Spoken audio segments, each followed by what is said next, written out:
اصابت یک مرمی هاوانی بر یک منزل مسکونی در قریه ملاغلامی ولسوالی بغلان مرکزی ولایت بغلان 7 عضو یک خانواده را کشت و یک تن دیگرشان را با زخمهای خونین روانه شفاخانه کرد. کشته شده ها 4 طفل و 3 خانم و زخمی هم یک دختر خردسال که تازه از مکتب آمده بود می باشد. ما در بازار بودم، بچه‌م برام زنگ زد که در خانه مولا کاکا یک مرمی هاوان غلطی ده و نفر شهید. وقتی ما رسیدیم قماندان صاحب حاضر بود که ما رسیدیم سعی کردیم که کل اسرا داخل نرفتیم، حالی داخل رفتیم سعی کردیم که 7 نفر شهید است و 1 نفر زخمی.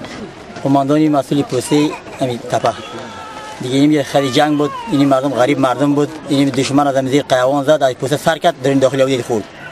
این مردم تخت باشه، یک خانه 7 نفر شهید 1 نفر زخمی هم بالای کومو.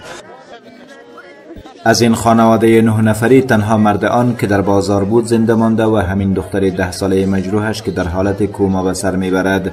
احمد جاوید بشارت سخنگوی قماندانی امنیه ولایت بغلان مرمی اصابت کرده بر این منزل را کار مخالفین دولت میداند و مخالفین دولت هم تا هنوز در مورد ابراز نظری نکرده اند.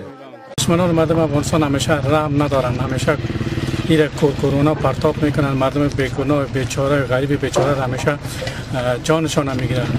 ما از دولت ما تقاضای می است که به این فامیل، چون فامیل بیچاره است، برای کمکشان که چرا از یک فامیل هیچ کس یک مدینش مورد چون ما شهر بوده که فعلا هیچ چیز در اختیار نداره برای کمک شود.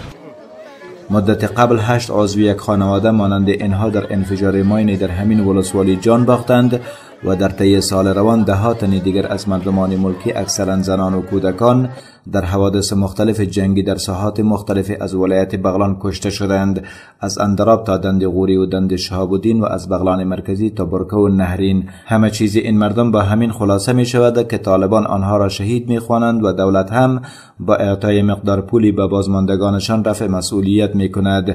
برای این مردم که یکی پی دیگر قربانی جنگ های میان طالبان و دولت و افراد مسلح غیر مسئول می شوند، دادخواهی صورت نمی گیرد و اگر کسی هم صدای بلند کند جز رسانه ها کسی دیگری به آن گوش نمی دهد.